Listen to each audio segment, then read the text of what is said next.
popular Melbourne venue has come under fire after it threatened to kick out a regular patron if he refused to take off his red Donald Trump MAGA cap.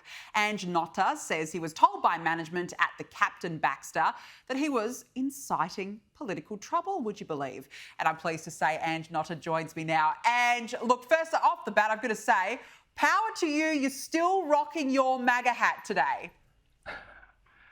I am. I'm very happily wearing it. I've got so many of them, so they're not going to be going away for any time soon. No, good on you. Wear it with pride. Do whatever you feel you need to do. I've got to ask you, how do you feel now, a few days after this happened, about being told that you were inciting political trouble because of that hat?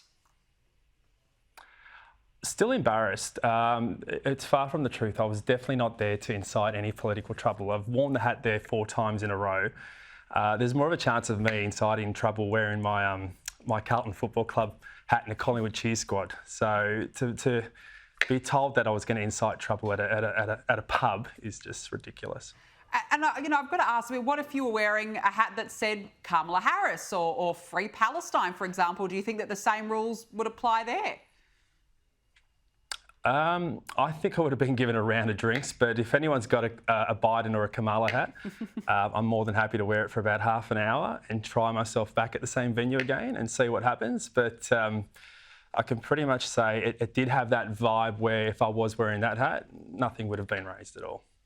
What does it say, do you think, about the state we're in society right now, that hat would cause so much furore? What does it say about where we're at in Australia?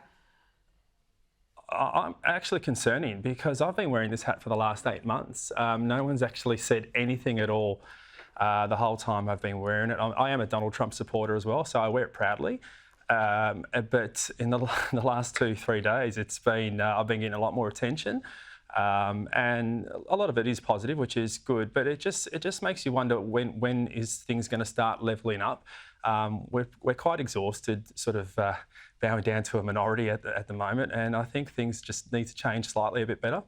And I agree. I think if Donald Trump's taught us anything in the last week is that these sorts of conversations are no longer controversial. You don't have to be, hide away from being a Donald Trump supporter. Do you think that you were discriminated against? I was definitely embarrassed.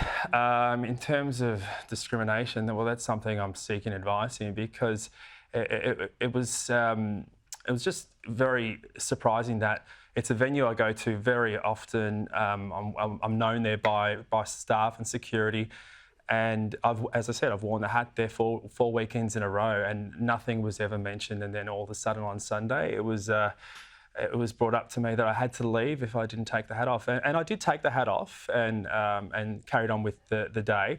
But it left a really awkward taste in my mouth, and then it was the next morning I realised I should make a complaint because when I did say I'll be taking this further, I was patronised by the venue manager that said, "Look, do what you want. It's going to fall on deaf ears, so nothing's going to happen, even if you did make a complaint." So here we are now this week.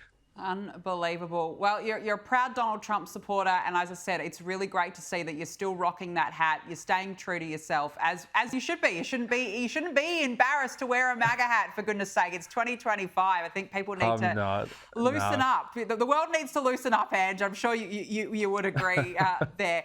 Ange Notta, nice to speak with you. Thanks for joining us on the show this evening. Really appreciate it.